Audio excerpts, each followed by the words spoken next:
Bismillahirrahmanirrahim. Assalamualaikum warahmatullahi wabarakatuh. Alhamdulillah. Alhamdulillahilladzi arsala rasulahu bil huda wa dinil haqq liyudhhirahu 'alad dini kullih wa kafa billahi syahida. Wassalatu wassalamu ala ashrafil anbiya'i wal mursalin nabiyina Muhammad wa ala alihi wa ashabihi wa man tabi'ahum bi ihsan ila yaumiddin, amma ba'd. Ikhwati fillah rahimani wa rahimakumullah. Saudara-saudariku semuanya yang semoga selalu dijaga dan dirahmati oleh Allah Subhanahu wa taala.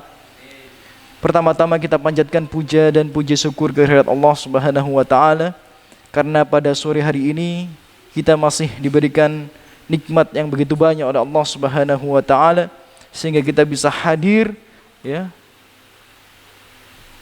memenuhi panggilan Allah Subhanahu wa taala, yakni salat asar tadi, dan juga bisa hadir di majelis yang mulia ini. Kemudian salawat serta salam semoga senantiasa tercurahkan kepada sebaik-baiknya Nabi dan Rasul, yakni Muhammad alaihissalatu wassalam, dan juga semoga salawat serta salam senantiasa tercurahkan kepada keluarga beliau, anak keturunan beliau, para sahabat beliau, dan umat beliau yang senantiasa berpegang teguh dengan kebenaran, berpegang teguh dengan wasiat yang beliau berikan. Thayyib, ikhwati fillah rahimani wa rahimakumullah. Kita melanjutkan pembelajaran kita pada bulan yang lalu, ya.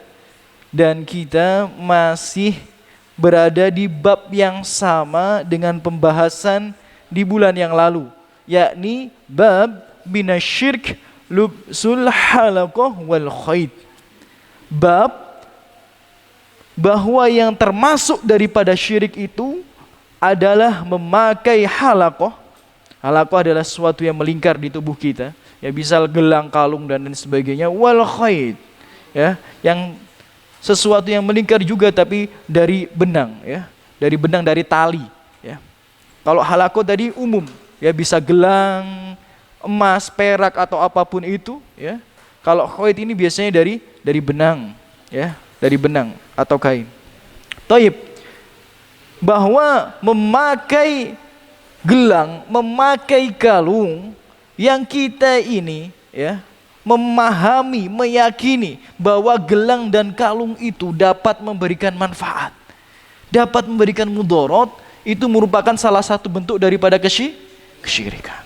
Nah, sekarang kita coba baca apa yang ada di kitab, ya, melanjutkan pembahasan yang kemarin. Penulis, ya, Syekh Muhammad bin Abdul Wahhab rahimahullah mengutip sebuah hadis yang diriwayatkan oleh Imam Ahmad rahimahullah. An Uqbah bin Amir marfu'an, dari Uqbah bin Amir diriwayatkan secara marfu'. Marfu' itu langsung pada Rasulullah sallallahu alaihi wasallam. Man ta'allaqa tamimah fala atamallahu lahu. Yang artinya barang siapa yang bergantung, ya, kepada tamimah, ya. Tamimah ini bahasa yang mungkin mudah kita pahami itu jimat, ya. Siapa yang bergantung dengan jimat, ya, baik berupa gelang, cincin, sabuk, ya, maka fala atamallahu lahu, maka Allah tidak akan pernah menyelesaikan urusannya. Jadi urusannya pasti berantakan.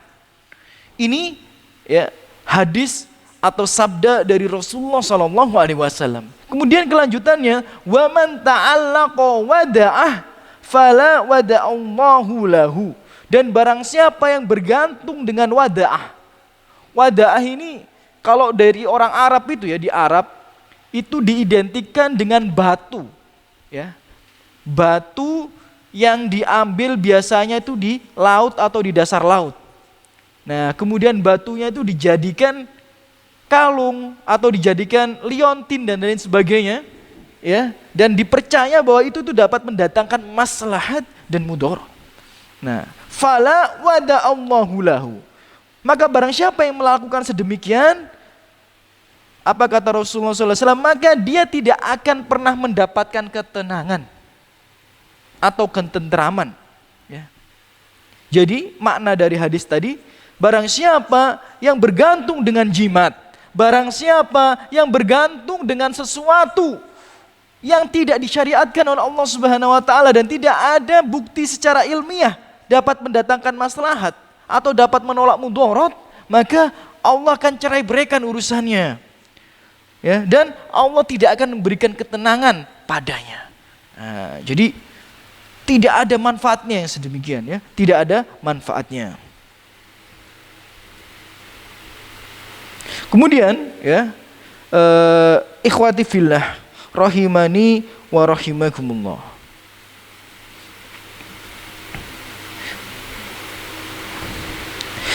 Di sini dikatakan qauluhu man ta'allaqa tamimah ay allaqa biha qalbah wa atamada 'alaiha fi jalbin naf' wa daf'id darar. Ya. Jadi yang dimaksud bergantung dengan tamimah itu, ya, kata penulis yakni pensyarah Syekh Muhammad bin Shalih Al-Utsaimin rahimahullah adalah bergantung dengan tamimah itu adalah hatinya itu ia apa istilahnya? Ia sandarkan dan ia yakini bahwa hal itu atau tamimah itu atau jimat itu dapat jalbun nafa, dapat mendatangkan, menarik manfaat. Wadaf ad-darar dan bisa menolak kemudorotan. Wat tamimah syai' yata'alaq 'alal aulad, ya, min khazar au ghairihi yattaquna bihil ain. Dan tamimah itu, ya, secara umum dipahami adalah sesuatu yang biasanya itu digantungkan di anak-anak, ya, agar mereka itu terhindar dari sesuatu yang buruk, ya, atau agar mereka itu terhindar daripada ain, ya. Ain itu pandangan hasad, ya, dan lain sebagainya. Jadi biasanya yang dipakaikan yang seperti ini tuh kalau orang Arab itu anak-anak kecil. Dan ini ternyata tidak ada bedanya dengan orang Indonesia. Ya. Orang Indonesia ini sama. Ya. Kalau baru lahir, ya, nggak lama biasanya datang ke dukun, ya, dikasih gelang, ya, dikasih gelang atau dikasih kalung dan lain sebagainya. Ternyata setannya Arab sama setannya Indonesia ini, ya, sama saja. Sama saja, ya. Setannya Arab sama setannya Indonesia ini jurusnya itu sama, ya, jurusnya sama untuk menyesatkan manusia. Ya. Fala atammallahu lahu, ya.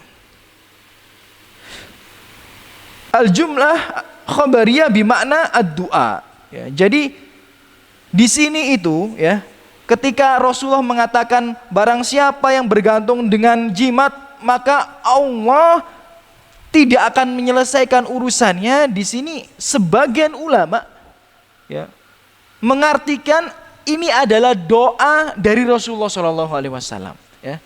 Jadi bukan hanya sekedar kabar, tapi doa dari Rasulullah SAW. Seolah-olah Rasulullah itu dengan bahasa kita, ya, mengatakan sedemikian.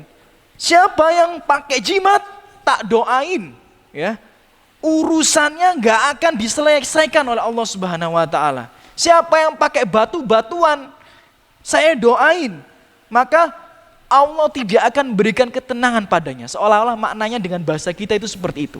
Ya. Jadi ini doa dari Rasulullah SAW. Bayangkan, ya, sebaik-baiknya Nabi, sebaik-baiknya Rasul, sebaik-baiknya manusia, ya, dari Nabi Adam sampai nanti hari kiamat. Dan manusia yang paling Allah cinta, bagaimana mungkin doanya tidak dijabah? Maka sangat rugi siapa yang bergantung dengan jimat. Sangat rugi siapa yang bergantung dengan batu-batu akik kalau bahasa kita dan sebagainya. Ya. Bahkan ada batu apa itu, merah delima atau apa, dijual sampai puluhan juta. Dan ada yang beli gitu, ya. Puluhan juta ada yang beli gitu. Padahal itu yang jomblo kalau dibuat nikah, ya, sudah dapat istri gitu, ya. Sudah berubah nasibnya, ya. Ya. Yang biasanya dia doanya sendiri Dengan uang 50 juta nikah, akhirnya didoain sama istrinya gitu. Punya anak didoain dengan anaknya.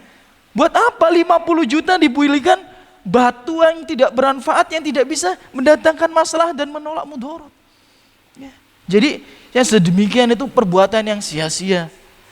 Ada namanya prank petuk dan lain sebagainya. Ya, dibeli ratusan juta. Itu akal kita ini buat apa? Telah diberikan oleh Allah Subhanahu wa taala. Telah disempurnakan oleh Allah Subhanahu wa taala. Naudzubillah min dzalik. Ya. Kemudian dalam riwayat yang lainnya masih diriwayatkan oleh Imam Ahmad, Rasulullah sallallahu alaihi wasallam bersabda, "Man ta'allaqa tamimah faqad asyraka."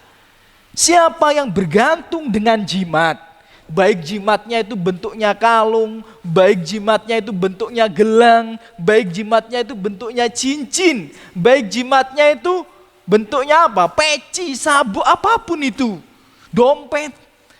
Barang siapa yang bergantung dengan jimat, faqad asyraka, maka ia telah melakukan kesyirikan. Naudzubillah min dzalik. Ya. Kemudian penulis juga melanjutkan, Wali bin Hatim, ya, Wali bin Abi Hatim an Hudzaifah, dari Ibni Abi Hatim, dari Hudzaifah, annahu ra'a rajulan, dia ini pernah melihat seorang laki-laki, fi yadihi khayt minal humma, di tangannya itu ada gelang, ya, yang ia pakai tujuannya itu supaya menghindarkan dia dari huma, demam, sakit. Ya, jadi dia pakai gelang supaya tidak sakit. Ya. Faqata'ahu, maka ia mendekati laki-laki itu, diambil tangannya, dipotong gelang itu. Wa tala qaulahu ta'ala, kemudian dia membaca firman Allah Subhanahu wa taala. Apa bunyinya? A'udzubillahi minasyaitonir rajim. Wa ma yu'minu aktsaruhum billahi illa wa hum musyrikun. Ini sangat, Masya Allah ya, teguran yang sangat besar ya untuk para pelaku yang sedemikian. Yang artinya wa ma yu'minu aktsaruhum, dan sesungguhnya banyak di antara mereka itu yu'minu aktsaruhum billah.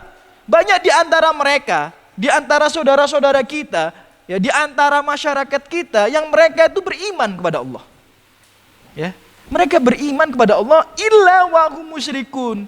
Namun iman mereka itu mereka campur adukkan dengan kesyirikan.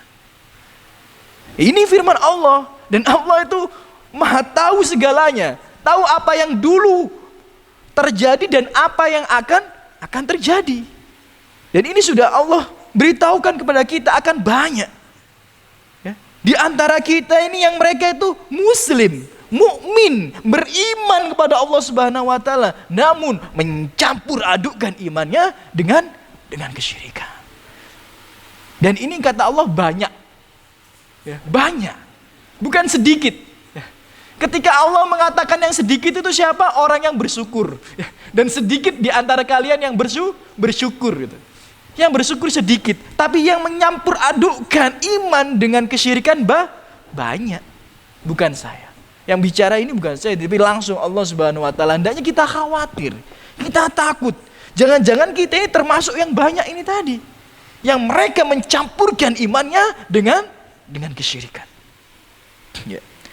Dan salah satu contoh kesyirikan yang dijelaskan oleh Hudzaifah tadi adalah seorang laki-laki, ya, yang menggunakan gelang dengan tujuan menghindarkan dia dari sakit. Yang itu masih banyak kita temui di masyarakat kita, ya. Jadi tolong yang sedemikian itu diingatkan, ya. Pakai gelang supaya nggak sakit, ya. Pakai gelang ke dukun supaya nggak nggak kesurupan, ya. Nggak dan lain sebagainya. Itu termasuk bentuk daripada kesyirikan. Dan penulis atau pensyarah, ya, Syekh Muhammad bin Shalih Al-Utsaimin mengatakan, wa qauluhu faqad asyraka hadza syirk yakunu akbar in i'taqada annaha tarfa' au tadfa' bidzatiha duna amrillah. Wa illa fahuwa asgor. Artinya apa? Orang yang bergantung dengan jimat, bergantung dengan gelang yang tidak ada manfaat dan mudarat, dan tidak ada manfaat dan tidak bisa menolak mudarat, maka dikatakan tadi itu termasuk pelaku apa? Pelaku kesyirikan. Tapi kesyirikan di sini kata penulis, ya, itu bisa jadi syirik akbar dan bisa jadi syirik kecil. Kapan dia digolongkan sebagai pelaku syirik akbar, syirik besar? Ketika dia berkeyakinan, ya, berkeyakinan bahwa gelang itu misal, atau kalung itu misal, dapat mendatangkan maslahat dan menolak mudarat secara zatnya sendiri, tanpa dari Allah Subhanahu wa taala. Ya, jadi misal ada seorang yakin gelangnya, jam tangannya bisa membuat dia kaya. Jam tangannya, gelangnya bisa menolak bala, menolak kemiskinan. Maka ini termasuk pelaku syirik akbar, syirik besar. Namun apabila dia menggunakan gelang, meyakini yang sedemikian juga, meyakini dengan memakai gelang itu dapat mendapatkan keberkahan, tapi yakinnya dia itu keberkahan itu berasal dari Allah melalui perantara gelang, melalui perantara kalung. Ini juga pelaku kesyirikan, tapi pelaku syirik asgor, ya. Jadi sama-sama melakukan perbuatan yang sama, sama-sama dihukumi syirik, tapi yang satu dihukumi syirik akbar, yang satu dihukumi syirik asgor. Ya, hanya dari keyakinan saja, keyakinannya saja. Ya, satu, ya, itu meyakini bahwa secara zatnya dia dapat mendatangkan maslahat. Tapi yang satunya lagi mengatakan dia ini tidak dapat mendatangkan maslahat. Allah yang mendatangkan maslahat. Namun Allah mendatangkan maslahat lewat perantara gelang tersebut. Nah, ini juga pelaku kesyirikan, tapi pelaku syirik kecil gitu. Bukan berarti nanti kita berpikir nggak apa-apa, cuma syirik kecil, ya. Tidak sedemikian. Ya, karena sudah kita jelaskan, ya, di pertemuan yang sebelumnya sudah kita jelaskan bahwa pelaku syirik kecil ini termasuk dosa besar apa dosa kecil? Dosa besar. Ya, sudah kita sampaikan di pertemuan sebelumnya. Walaupun dinamakan syirik kecil, bukan berarti dosa kecil. Ya, ya, syirik besar memang dosa besar. Syirik kecil adalah dosa besar juga, bukan termasuk dosa kecil. Cuma yang membedakan, yang satu mengeluarkan dari agama, yang satu tidak mengeluarkan dari agama. Kemudian dikatakan oleh penulis wa qauluhu, ya, wa tala qaulahu ta'ala wa ma yu'minu aktsaruhum billahi illa wa hum musyrikun. Ai wa tala Hudzaifah hadil ayah wal murad biha al musyrikun alladzina yu'minuna bitauhid rububiyyah wa yakfuruna bitauhid al uluhiyah. Jadi maksudnya, ya, maksudnya orang-orang yang dihukumi beriman tapi berbuat kesyirikan itu adalah orang-orang yang mengimani Allah secara rububiyah namun tidak mengimani Allah secara uluhiyah. Ya. Jadi masih menganggap Allah sebagai Rob, masih menganggap Allah sebagai pencipta, masih menganggap Allah sebagai zat yang mendatangkan maslahat dan menolak mudarat, mengangkat musibah. Ya, masih meyakini sedemikian. Namun dalam perkara uluhiyah, ya, dia menyekutukan Allah Subhanahu wa taala. Misal apa? Doa tadi.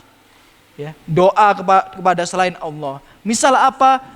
Khauf, takut kepada selain Allah. Misal apa? Roja, mengharap kepada selain Allah. Nah, ini tadi mengharap kepada gelang, ya, dan lain sebagainya. Karena ibadah itu macamnya banyak. Kalau kita belajar al-usul as-salasah, di sana disebutkan bahwa macam ibadah itu bukan hanya sholat. Contoh ibadah itu adalah doa. Doa itu ibadah. Makanya doa tidak boleh kepada selain Allah Subhanahu wa taala. Ya, mengharap, takut itu ibadah. Makanya tidak boleh mengharap atau takut selain kepada Allah Subhanahu wa taala. Itu nanti bisa dibaca di al-usul as-salasah. Taib. Wahum musyrikun, maksudnya di sini ai wahum mutalabbisuna bisyirik. Ya, jadi orang yang beriman dan berbuat kesyirikan seperti yang sudah saya sampaikan tadi, dikatakan oleh Syekh Muhammad bin Shalih Al-Utsaimin adalah orang yang beriman tapi mencampur adukkan imannya dengan kesyirikan. Wa fihi dalil ala annal insan qad yajtami fihi iman wa syirik. Dan ini itu merupakan dalil, ya, merupakan hujah bagi kita semua bahwa seorang manusia itu bisa jadi di satu sisi dia beriman, tapi di sisi lain dia berbuat kesyirikan. Walakin laisa asyirik al-akbar. Namun kesyirikannya tadi bukan syirik besar. Li'anna syirik akbar la yajtami mal iman. Karena syirik akbar itu tidak akan berkumpul dengan iman. Ya, orang yang berbuat syirik besar otomatis imannya batal. Tapi orang yang berbuat syirik kecil imannya tidak batal, tapi dia dihukumi sebagai pelaku dosa besar. Walakinnal murad huna asyirik al-asghar wa hada amrun maklum. Dan yang dimaksud syirik yang bercampur dengan keimanan adalah syirik kecil. Ya. Dan disebutkan, ya, salah satu masalah yang ditulis oleh penulis, annas sahabi lau mata wa hiya alaihi ma aflaha, ya, fihi syahid li kalamis sahabah anna syirk al asghar akbar minal kabair. Di sini dijelaskan, ya, bahwa ada seorang sahabat, ya, yang menggunakan tamimah, ya. Ada seorang sahabat yang menggunakan tamimah di hadis yang sebelumnya. Itu ditegur oleh Rasulullah Sallallahu Alaihi Wasallam. Ditegur oleh Rasulullah Sallallahu Alaihi Wasallam. Apa tegurannya? Kalau antum mati dan ini masih ada di tanganmu, maka antum tidak akan selamat. Maka faedahnya, jika seorang sahabat saja, seorang sahabat yang hidup sama Rasulullah, yang hidup di masa wahyu, yang merasakan, ya, keindahan membersamai Rasulullah Sallallahu Alaihi Wasallam, yang sebagian besar mereka dijamin oleh Allah Subhanahu Wa Taala dengan surga.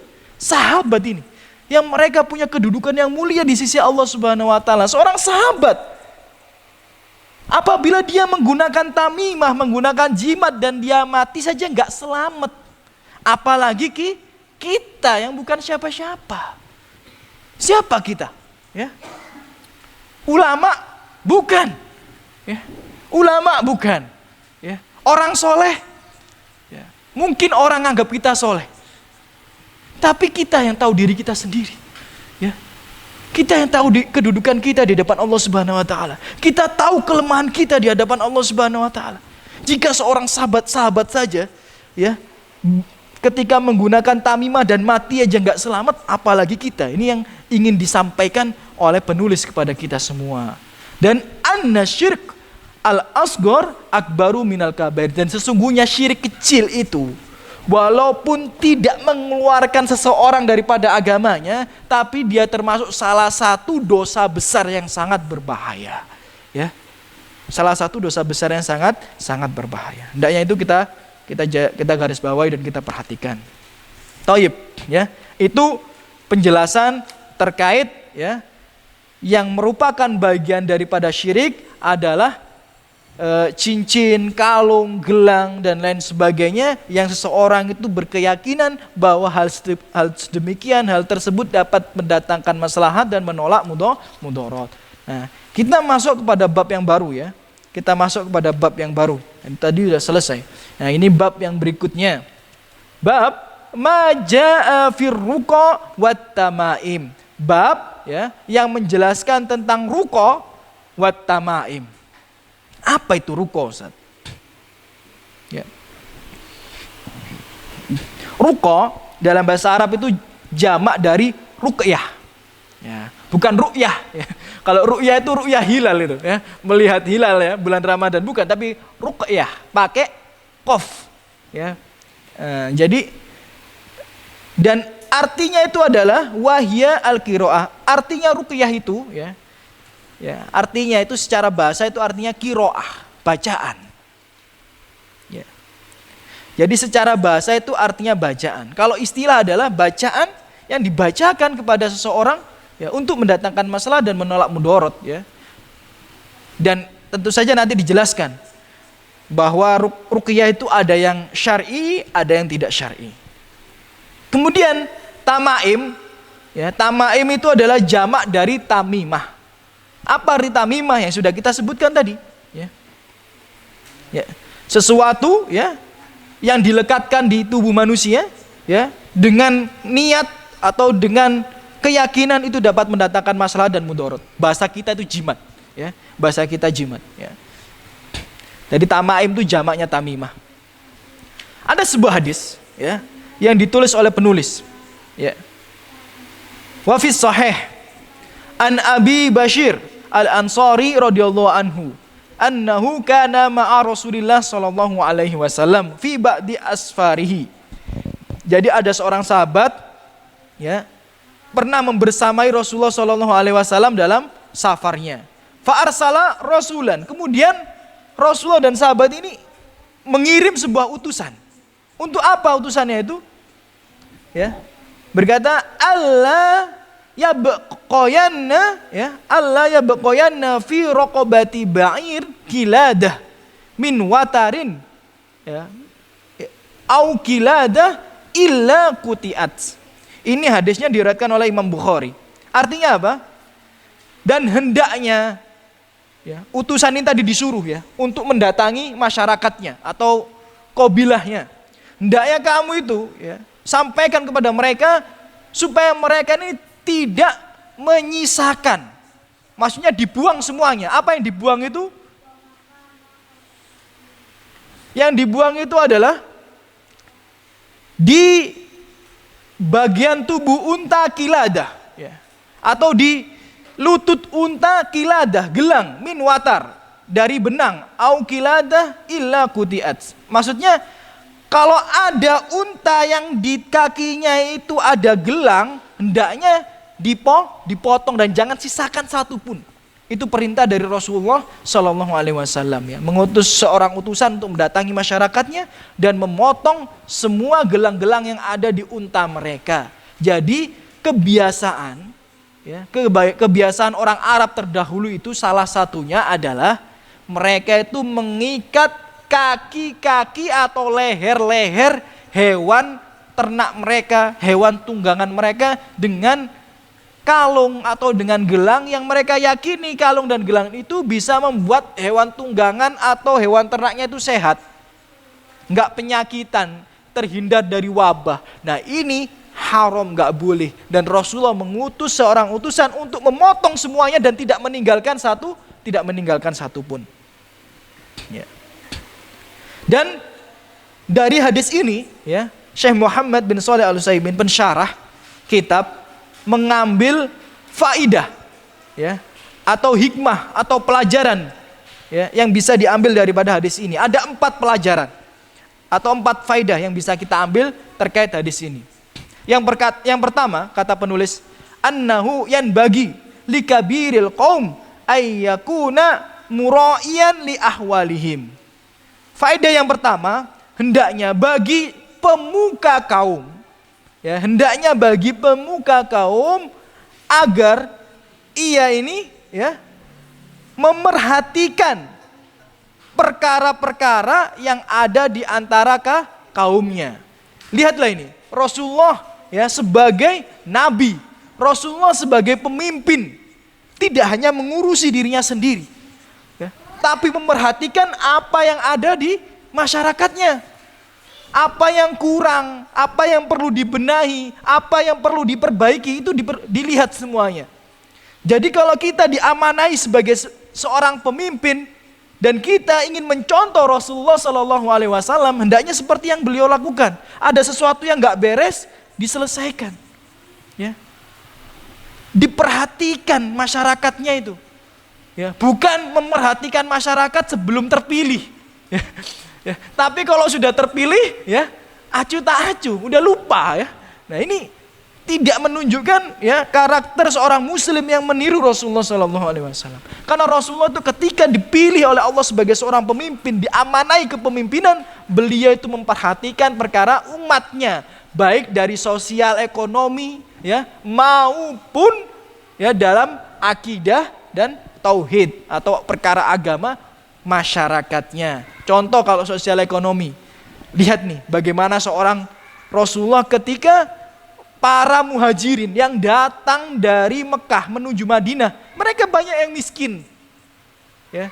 Kalau Rasulullah ya Nabi pasti diutamakan, ya pasti diperhatikan oleh masyarakat Madinah. Tapi yang muhajirin ini, orang-orang muhajirin ini kan belum tentu diperhatikan. Tapi Rasulullah sebagai pemimpin itu memperhatikan yang sedemikian. Maka apa yang diperbuat Rasulullah? Rasulullah menyaudarakan kaum muhajirin dengan kaum Ansor. Tujuannya apa? Supaya kaum muhajirin ini ada yang merhatikan.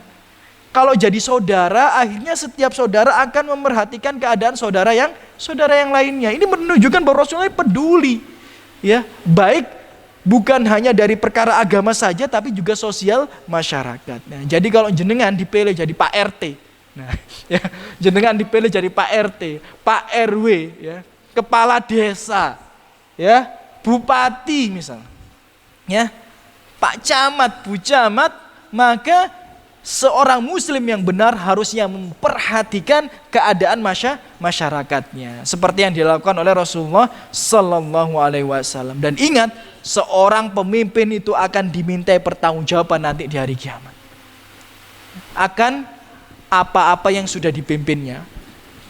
Jangan kira Pak RT itu nanti nggak akan ditanya sama warga RT-nya, akan ditanya, ya, sama Allah Subhanahu wa taala. Ini warga RT antum ini sudah ngapain aja nih? Jangan-jangan mereka maksiat kamu biarin. Ya. Pak RW juga, kepala desa juga gitu. Jangan sampai ada kemaksiatan di tempat yang antum pimpin. Itu akan ditanya oleh Allah Subhanahu wa taala. Apakah terjadi banyak? Kemarin tuh ya di Mojokerto belum lama itu 1 kilometer ya dari terminal Mojokerto itu kurang lebih nggak sampai 1 kilometer.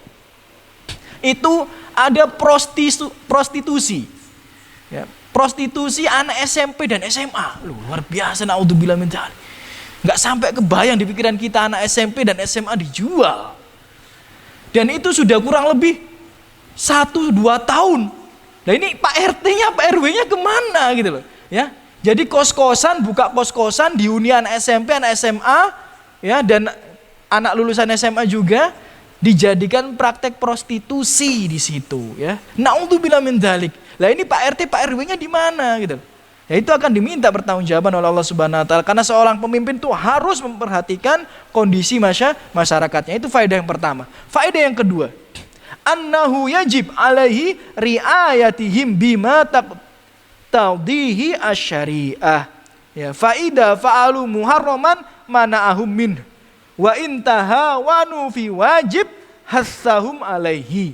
Faedah yang kedua adalah wajib, ya, bagi seorang pemimpin untuk mengayomi. Kalau tadi kan peduli, nah ini mengayomi, ya, wajib bagi seorang pemimpin untuk mengayomi masyarakatnya terkait hal-hal yang berkaitan dengan syariat, ya. Seorang pemimpin itu wajib mengayomi masyarakatnya, ya, terkait hal-hal yang berkaitan dengan syariat.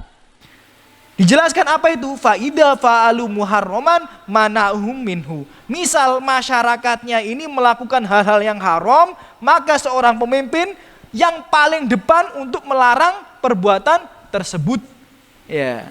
Wa intahawanu fi wajib, dan seandainya mereka itu lalai, menyia-nyiakan, melalaikan kewajiban, hassahum alaihi, maka yang paling depan untuk mengingatkan mereka, untuk menasihati mereka adalah seorang pemimpin. Ya, jadi seorang pemimpin itu harusnya sedemikian seperti Rasulullah SAW. Ya, bukan hanya peduli, tapi juga mengayomi. Kalau ada yang berbuat yang haram, dia yang pertama kali mencoba untuk melarang. Paling tidak sudah ikhtiar, ya, sudah berusaha. Dan apabila ada orang-orang yang lalai dengan kewajibannya, dia yang paling utama dalam menasehati dan mengingatkan. Itu ya faedah yang kedua gitu. Saya masih ingat itu, Masya Allah ya. Di Jakarta ya, di Jakarta yang mungkin terdengar di telinga kita, yaitu yang sering terdengar di telinga kita itu orang Jakarta itu acuh tak acuh. Ya, tetangganya mau kumpul kebo, mau kumpul sapi, mau kumpul kambing, nggak ada yang peduli. Itu mungkin yang terdengar di benak kita, tapi tidak semuanya. Tidak semuanya. Nah, kenapa? Karena Ana tahu ya di komplek teman Ana itu ya, dia tinggal.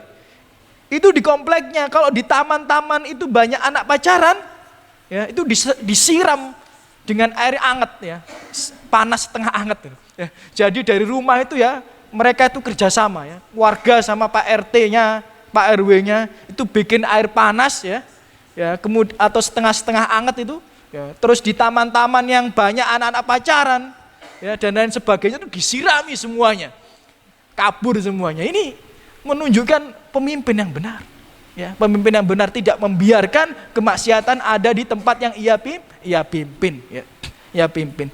Ya. Dan jangan dibiarkan ya sampai ada di sebuah daerah nggak saya sebutkan ya. Ya, di daerah ini itu kerabat saya tinggal, ya. Kerabat saya tinggal di situ.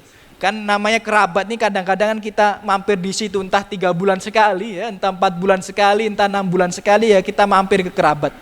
Saya masih ingat tetangga kerabat saya ini mau nikah. Ya, mau nikah. Kenapa kok saya ingat? Karena saya juga mau nikah waktu itu. Saya mau nikah, terus dibilang sama kerabat saya, itu tetangga sebelah itu juga mau nikah gitu. Oh gitu. Akhirnya udahlah selesai. Kemudian di pertemuan yang kedua, kira-kira 5 bulan atau 4 bulan setelah itulah. Ya, saya beli bakso atau mie ayam ya dekat rumahnya itu. Tiba-tiba ada seorang wanita beli mie ayam bareng, perutnya udah besar sekali gitu. Ya, kemudian ketika balik lagi ke rumah kerabat saya dibilang, itu istrinya si Fulan itu yang nikah bareng antum.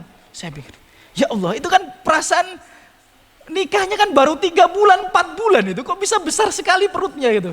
Ya udah biasa tinggal bareng di situ. Nah, astagfirullah di mana? Bagaimana ini? Ya, kita kalau seandainya kita tinggal di situ, kita akan diminta pertanggungjawaban oleh Allah Subhanahu wa taala. Bagaimana kita ini membiarkan ada orang nginep bareng yang bukan mahram di lingkungan kita? Itu kan ditanya oleh Allah Subhanahu wa taala. Toh kita kan punya norma, punya hukum yang berlaku. Kita ini tinggal di Indonesia, yang kumpul kebo itu nggak boleh. Beda kalau di luar negeri, kumpul kebo itu boleh terserah, yang penting antum 17-18 tahun ke atas, nggak ada masalah. Tapi di Indonesia ini kita punya norma, punya hukum, ya kita manfaatkan itu. Ya sedemikian kalau ada di sekitar kita, ya hendaknya kita mulai ya untuk bertanggung jawab akan yang sedemikian. Toib, itu faedah yang kedua. Faedah yang ketiga, annahu la yajuz an ta'allaq fi anakil ibl asya' taj'al sababan fi jalbil manfaah au daf'i mudarrah. Tidak boleh ya menjadikan sesuatu di leher atau di kaki atau bagian tubuh unta ya yang beranggapan bahwa sesuatu tersebut dapat mendatangkan manfaat dan menolak mudarat. Baik itu dari benang, baik itu dari tembaga, dari perak, dari emas, ya, dari senar dan lain sebagainya. Ini lanjutannya dijelaskan sedemikian, itu tidak boleh. Jadi jimat itu bukan hanya terlarang bagi manusia. Kalau tamimah tadi kan secara umum yang sering kita pahami itu adalah jimat yang dipakai manusia. Ternyata jimat yang dipakai hewan itu juga terlarang gitu ya. Karena banyak ya sapi-sapi itu dikalungi, ya, banyak sapi-sapi itu digelangi, yang mereka yakin bahwa kalung sapi, gelang sapi itu bisa menolak wabah. Nah ini tidak boleh, ya, itu haram. Kemudian faedah yang keempat, adalah annahu yajib ala man yastati taghyiril munkar bil yad ayyughayyirahu ya biyad. Ayyughayyirahu biyadih. Artinya apa? Wajib bagi seseorang yang mampu mengubah kemungkaran dengan tangannya untuk mengubah kemungkaran itu dengan tangannya. Jadi mengubah kemungkaran ini kan ada marhalah, ada tahapan, ya, ada tingkatan. Yang pertama dengan tangan, kalau kita memiliki kekuasaan, ya. Yang kedua dengan lisan, kalau kita tidak memiliki kekuasaan, namun kita merasa mampu menyampaikan dengan lisan. Yang ketiga dengan hati, kita doakan, kita ingkari hal itu kalau itu adalah kemaksiatan, ya. Tapi apabila seseorang mampu mengubahnya dengan tangan, hendaknya ia mengubahnya dengan tangannya. Seperti yang dilakukan Nabi Shallallahu Alaihi Wasallam. Ada seorang laki-laki tangannya ada gelang, langsung ditanya, langsung disuruh disuruh buang. Kenapa? Karena dia seorang pemimpin. Ya seperti sahabat tadi, ya nggak pakai ngomong-ngomong, diambil tangannya langsung dipotong gelangnya. Ya mungkin kalau antum dengan sahabat antum sendiri bisa melakukan sedemikian. Ya, bisa melakukan sedemikian. Dan ini juga hendaknya kita lakukan terhadap kerabat-kerabat kita. Ya, terhadap kerabat-kerabat kita. Mungkin karena banyak di antara kerabat kita ini nggak paham akan tauhid dengan benar. Ya, nggak paham tentang bahaya syirik. Jadi mereka jatuh pada kesyirikan karena kejahilan mereka. Wajib bagi kita yang punya ilmu agama untuk berdakwah sesuai dengan kemampuan kita. Sesuai dengan kemampuan kita. Ini jadi saya teringat itu. Dulu ketika awal-awal saya itu masuk Libya kalau nggak salah. Ya. Kemudian saya datang mengunjungi kerabat. Ya. Ya, bukan orang tua, ini kerabat. Masih ada hubungan keluarga. Saya lihat di rumahnya itu ada tulisan-tulisan Arab yang nggak jelas. Ya. Jadi tulisan-tulisan Arab di clipping, ya, kemudian ditaruh di atas pintu rumah ya, atau di bagian dinding rumah ya. Mungkin antum pernah lihat yang sedemikian. Nah, pertama saya mencoba untuk ngobrol dan lain sebagainya, susah. Ya, memang berat yang sedemikian. Memang dakwah terhadap kerabat itu terkadang lebih susah daripada dakwah terhadap teman atau orang lain itu. Tapi mau nggak mau ini kewajiban. Ya. Akhirnya pada satu titik saya tahu dia tuh nggak punya duit. Ya, saya tahu dia itu lagi ada masalah ekonomi. Nah, ini saya manfaatkan gitu. Saya bilang, nih kalau tak ganti duit mau nggak tuh? Jadi lembaran yang di clipping terus ditempel di dinding itu tak ganti duit gitu. Ini kalau tak ganti duit antum mau nggak? Ini nggak bermanfaat ini. Antum pakai gini nggak akan kaya tuh. Antum nggak punya duit kan? Daripada antum kayak gini nggak kaya-kaya, mending tak ambil tak ganti 200-300 ribu, antum mau nggak? Saya bilang itu. Oke, mau gitu ya, udah ambil aja gitu. Jadi akhirnya clipping itu tak ambil tak ganti, seingat saya 200 ribu atau 300 ribu itu, saya masih ingat ya. Tak ambil tak bakar depan dia. Ini nggak manfaat ini, Anda bilang gitu. Nah, ini kan maksudnya kita itu berdakwah sesuai dengan kemampuan kita gitu ya.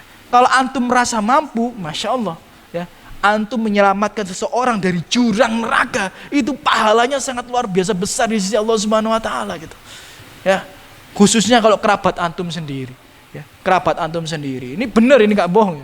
Ya, jadi itu memang berat sekali ya, nyampeinnya itu ya Allah, itu berat itu.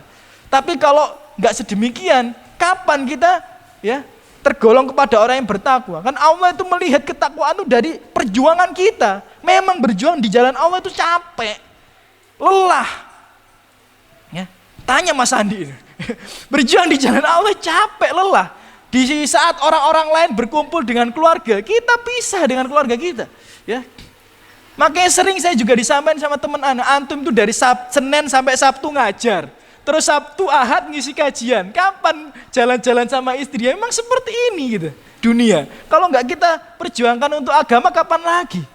Kalau nggak kita perjuangkan untuk agama, bagaimana kita selamat dari neraka, dimasukkan Allah ke dalam surga itu?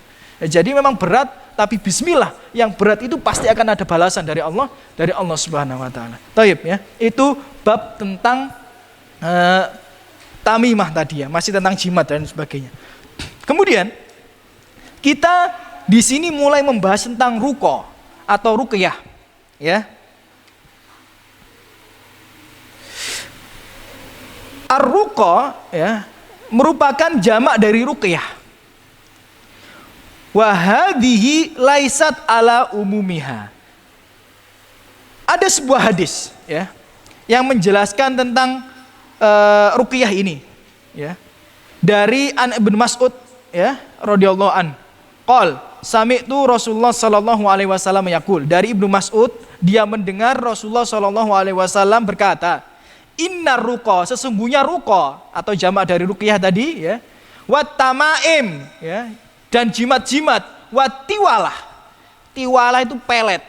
Nah, jadi pelet itu ya nggak hanya ada di Indonesia, tapi di Arab tuh jadi zaman Rasulullah sampai sekarang itu ada ilmu pelet.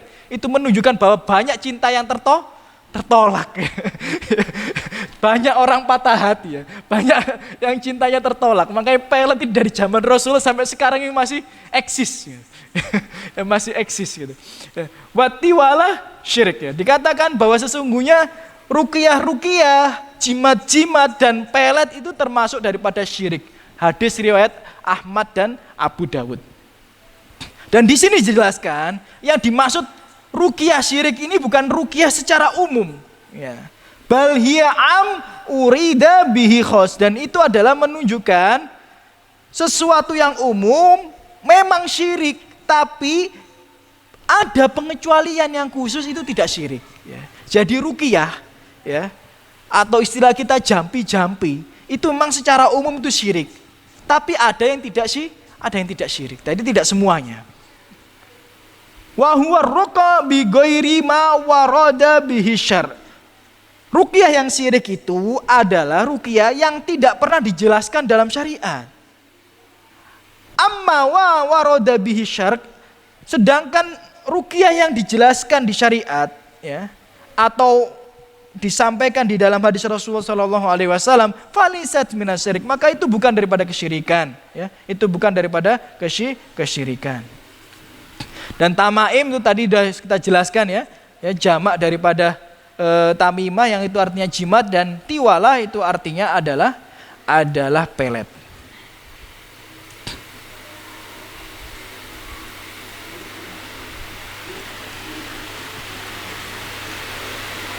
Taib.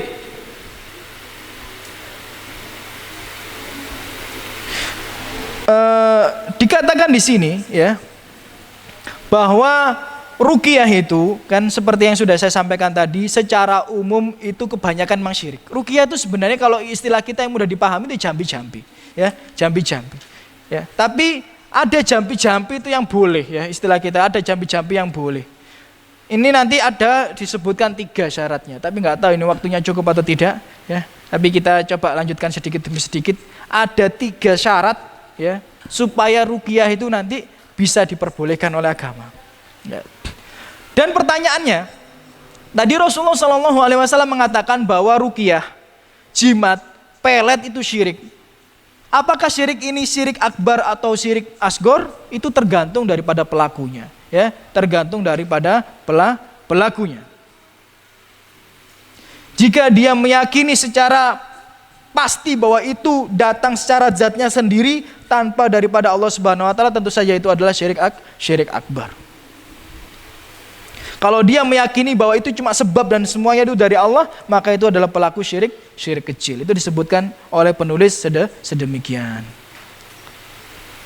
Kemudian ada sebuah hadis juga yang diriwayatkan, ya, oleh Ahmad dan Tirmidzi yang artinya, yang bunyinya man ta'allaqa syai'an wukila ilaihi. Ya. Artinya barang siapa yang bergantung dengan sesuatu, maka ia akan dibuat sangat-sangat membutuhkan hal tersebut. Ya. Ya. Gimana maknanya? Secara penjelasannya sedemikian.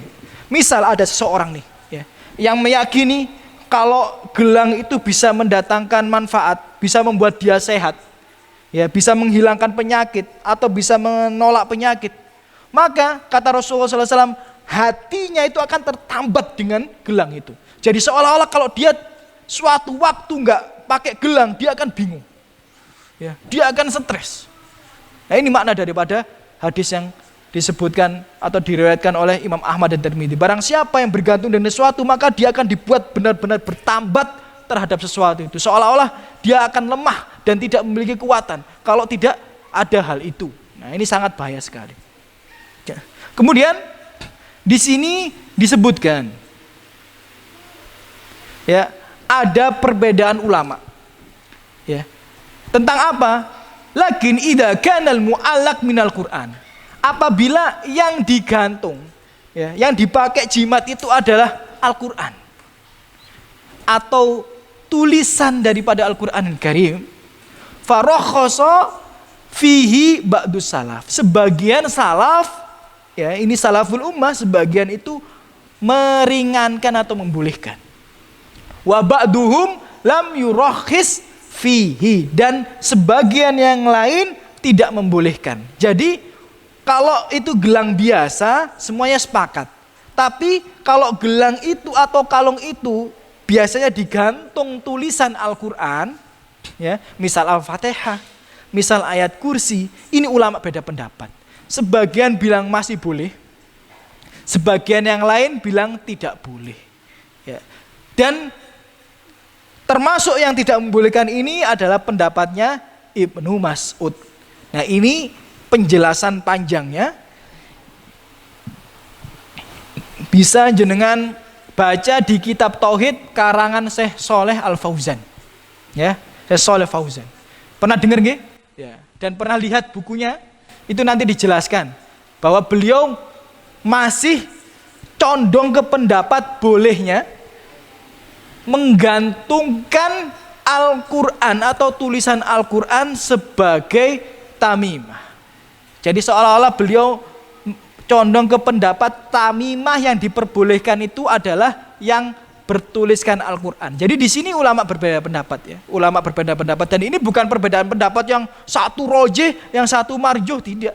Ini memang dari dulu sudah berbeda pendapat. Dan yang sedemikian, ya, kita tidak bisa langsung menjudge seseorang yang tidak sesuai dengan pendapat kita, tidak sama dengan pendapat kita, dia salah, tidak sedemikian, ya, tidak sedemikian. Tapi tentu saja lebih amannya, lebih baiknya kita tidak melakukan hal sedemikian. Kenapa? Karena memang walaupun ulama ada yang membolehkan tulisan Al-Quran untuk kalung, untuk untuk gelang dan lain sebagainya, tapi ulama juga sepakat nggak boleh tulisan Al-Quran itu dimasukkan ke dalam kamar mandi gitu.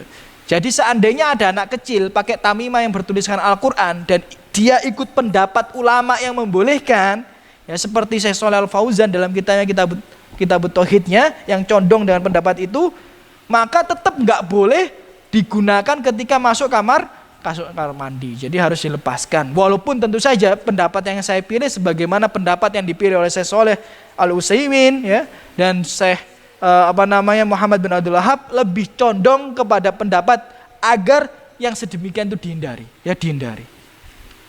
Nah, di sini mungkin ini yang terakhir karena tidak terasa ini 1 jam, ya, saya sudah berbicara ini. Tadi dimulai itu jam 4 lebih, yang panjang itu di 4 lebih sedikit tadi, ya, jam 3 lebih 20 sekian menit itu. Ini nggak kerasa sudah jam 4 lebih 20.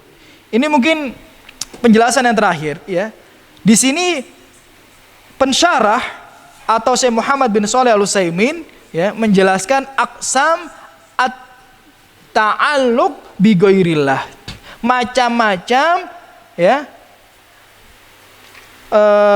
kelompok atau golongan yang bergantung selain dari Allah Subhanahu wa taala. Macam-macam ta'aluk kepada selain Allah Subhanahu wa taala, macam-macam bergantung kepada selain Allah Subhanahu wa taala. Jadi di sini ada 3 macam. Ya, bisa kita bagi menjadi 3 kelompok, bisa kita bagi menjadi 3 macam. Orang yang bergantung kepada selain Allah, yang pertama itu adalah mayunafi at-tauhid min asrihi. Kelompok yang pertama atau golongan yang pertama itu menafikan semua tauhidnya. Jadi bergantung dengan selain Allah yang perbuatan itu bisa menafikan, meniadakan semua tauhid yang ia miliki, membatalkan keislamannya, membatalkan keimanannya. Kapan itu bisa dikatakan sedemikian? Wa huwa ayyata'allaq bisyai' la yumkin an yakuna lahu ta'thir. Dia itu meyakini atau bergantung kepada sesuatu yang itu tidak dijelaskan, tidak ada dalilnya bisa mendatangkan manfaat atau menolak mudarat. Wa yata'ammad alaihi i'timadan, ya, mu'arradan anillahi ta'ala, dan dia itu bergantung kepada hal tersebut tanpa meyakini bahwa itu dari Allah Subhanahu wa taala atau maslahat dan kemampuan untuk mendatangkan mudarat itu dari Allah. Seperti tadi, ya. Ini termasuk pelaku syirik akbar, yang itu apabila dia melakukannya menafikan semua tauhidnya. Jadi tauhidnya seolah-olah batal, seolah-olah hilang. Jadi kelompok pertama sedemikian. Dia bergantung dengan sesuatu yang ia meyakini hal itulah yang bisa memberikan manfaat, bukan Allah. Ya.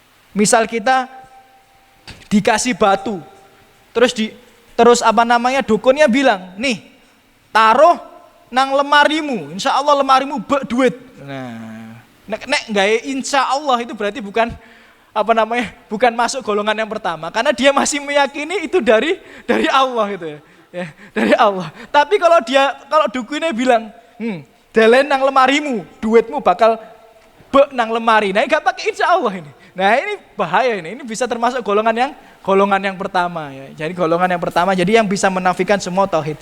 Golongan yang kedua, orang yang bergantung pada selain Allah Subhanahu wa taala, mayunafi kamalil tauhid, yang menafikan kesempurnaan tauhid.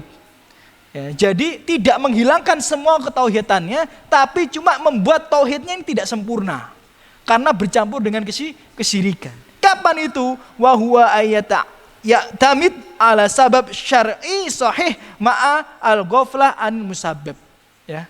Jadi dia itu sebenarnya meyakini sesuatu dapat mendatangkan manfaat dan menolak mudorot, tapi dia lupa bahwa sesungguhnya asal muasal mendatangkan maslahat dan menolak mudorot itu dari Allah. Contoh apa? Contohnya gini, antum minum obat. Obat itu bisa memberikan manfaat apa tidak? Bisa. Ya. Antum minum obat dapat bisa memberikan manfaat karena diteliti secara ilmiah. Namun kalau antum lupa bahwa sesungguhnya yang bisa membuat orang itu sembuh itu Allah, yang menghilangkan penyakit itu Allah, antum cuma oskadon ini manjur, sekali minum ya sakit kepala hilang. Wah ini memang oskadon itu secara ilmiah itu memang bisa menghilangkan sakit kepala. Tapi kalau kita ini goflah, lalai bahwa yang bisa menghilangkan sakit kepala ini Allah, maka itu termasuk kesyirikan, tapi kesyirikan kecil. Ya, yang itu bisa tidak menyempurnakan ketauhidan kita kepada Allah Subhanahu wa taala. Makanya kalau jenengan sakit, jenengan datang ke dokter, hendaknya sebelum jenengan berobat itu tawakal dulu pada Allah Subhanahu wa taala. Minta sama Allah dulu. Nah, makanya saran para ulama itu kalau kita sakit mau berobat itu minta ke Allah dulu, baru ke ikhtiar yang bisa kita kerjakan. Kalau kita kadang-kadang langsung ke ikhtiar, lupa bahwa yang menyembuhkan itu Allah. Ya, itu Allah. Nah, kemudian golongan yang ketiga, ayat ta'allaq bisabab ta'alluqan mujarradan likaunihi sababan faqat. Golongan ketiga ini golongan yang selamat. Dia meyakini sesuatu itu bermanfaat, ya, dia bergantung dengan sesuatu itu, tapi itu cuma sebab, ya. Dan dia masih ingat bahwa yang mendatangkan manfaat dan menolak mudarat itu Allah. Jadi ada 3 golongan tadi.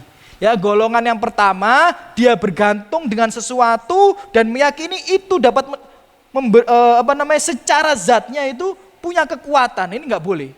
Ya, ini syirik akbar, menafikan semua tauhid. Golongan yang kedua, sesuatu itu bisa memberikan manfaat tapi dia lupa kepada Allah. Ini tidak menyempurnakan tauhidnya atau tauhidnya kurang. Dan golongan yang ketiga, kata Syekh Muhammad bin Shalih Al-Utsaimin, ini adalah golongan yang sempurna, yang harusnya kita termasuk di dalamnya. Yang bagaimana? Yang kita meyakini sesuatu itu cuma sebab. Obat itu cuma sebab, ya. Kita pakai masker itu cuma sebab, ya. Kita pakai hand sanitizer sama cuci tangan itu semuanya cuma sebab. Tapi takdir kita, ya, itu ada di tangan Allah Subhanahu wa taala. Mungkin itu yang bisa saya sampaikan pada kajian sore hari ini. Tidak terasa sudah 1 jam lebih sedikit, ya, kita mengkaji kitab tauhid ini. Insya Allah akan kita lanjutkan di pertemuan berikutnya, dan pertemuan berikutnya akan menjelaskan tentang ruqyah secara lebih detail. Ruqyah yang syar'i itu seperti apa sih? Yang sesuai syariat itu seperti apa? Ruqyah yang tidak sesuai syariat itu seperti apa? Insya Allah akan kita jelaskan pada pertemuan berikutnya, ya. Dan nanti juga kita akan coba kasih contoh-contoh, ya, peruqyah abal-abal dan sebagainya, ya. Karena banyak ini orang-orang ngaku ruqyah tapi ternyata abal-abal dan sebagainya. Tapi mungkin itu sebelum kita tutup ada pertanyaan dari Bapak atau saudara-saudariku. Oke, Toib, Bapak apa pertanyaannya? Iya. Oh iya. Iya. Iya. Bagaimana hukumnya? Itu sebenarnya sudah saya sampaikan di pertemuan sebelumnya, Pak. Ya, jadi bulan lalu itu sudah saya sampaikan, ya. Itu kan macam-macam mereknya, Pak. Ya, macam-macam mereknya. Seperti kalau jenengan ikuti kajian ana di pertemuan sebelumnya, itu disampaikan, apabila itu sesuatu itu terbukti secara ilmiah, boleh. Tapi yang tidak diperbolehkan itu kalau tidak terbukti secara ilmiah. Ya. Jadi jika memang Anda yakin, antum yakin gelang itu terbukti secara ilmiah, dipelajari, ya, dan memang benar, maka nggak apa-apa. Tapi kalau tidak terbukti secara ilmiah nggak boleh. Di Korea itu, Pak, di Korea itu ada beberapa batu, ya, yang sudah ditembak dengan elektrolit dan lain sebagainya, itu sering dicelupkan ke air batunya. Ya. Ini secara ilmiah terbukti. Boleh nggak kita menggunakan sedemikian? Waktu dicelupno banyu, ya, terus diminum dengan yakin itu bisa mendatangkan kesehatan dengan izin Allah, boleh nggak? Boleh kalau terbukti secara ilmiah. Ini melalui riset yang panjang di Korea. Dan salah satu teman saya di Jakarta itu yang dokter itu juga termasuk orang yang mempromokan seperti itu.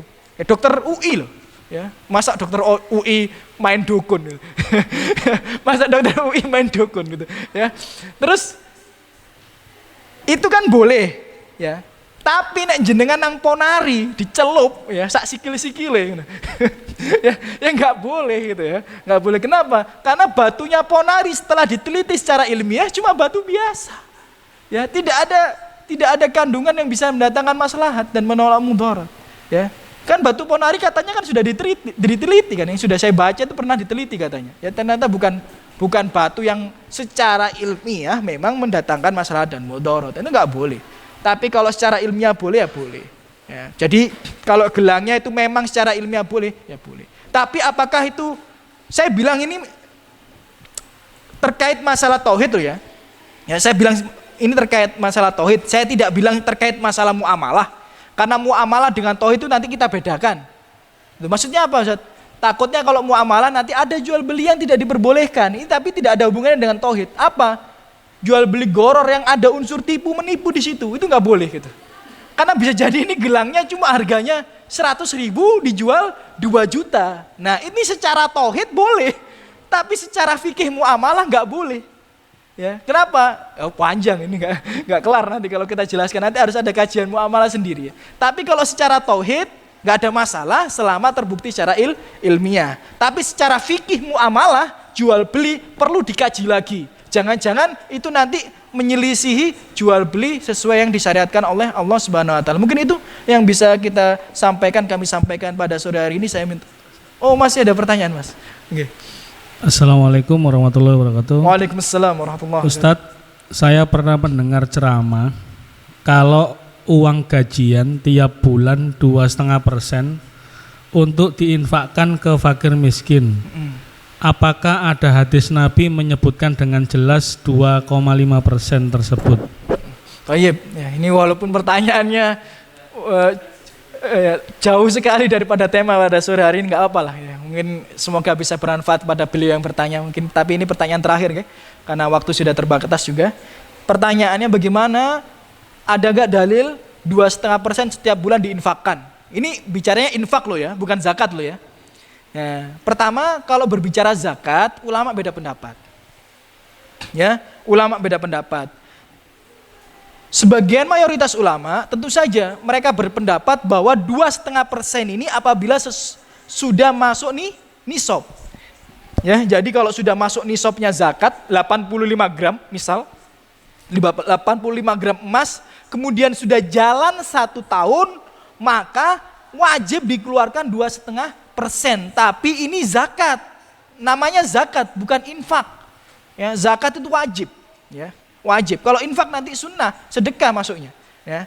Kemudian ulama yang lainnya, sebagian ulama, ya, seperti yang dipilih oleh lembaga-lembaga zakat ini, ya, itu ngambilin 2,5% setiap bulan. Ini dalilnya lemah. Dalilnya lemah. Jadi setiap bulan dari gaji diambil 2,5% untuk dizakatkan. Ini ada yang berpendapat tapi pendapatnya lemah. pendapatnya yang kuat, yang paling kuat harus sampai nisab dan juga harus bertahan selama 1 tahun. Jadi senilai emas 85 gram dan bertahan selama 1 tahun. Nah kalau sudah bertahan selama 1 tahun dikeluarkan 2,5% namanya zakat dan wajib. Tapi kalau diambil 2,5% setiap gajian dikeluarkan untuk fakir miskin atas nama zakat, tentu saja itu pendapat yang lemah. Ya, tapi ada yang berpendapat sedemikian. Kalau berbicara infak, tidak ada infak wajib. Namanya juga infak, sodakoh yang nggak ada gitu. Ya, dalilnya 2,5% tiap bulan nggak ada. Dalilnya yang 2,5% itu adanya setiap tahun dan apabila sampai nisab. Kalau tidak sampai nisab itu nanti masuknya infak dan sedekah. Kalau infak dan sedekah berarti tidak wajib. Kalau yang mengeluarkan diganjar pahala, tidak mengeluarkan juga tidak apa-apa. Tapi mungkin itu yang bisa saya sampaikan pada sore hari ini. Saya mohon maaf apabila ada kurang dan salahnya dari saya pribadi. Kita tutup dengan doa kafaratul majelis. Subhanakallahumma bihamdika, asyhadu an la ilaha illa anta, astaghfiruka wa atubu ilaik. Assalamualaikum warahmatullahi wabarakatuh.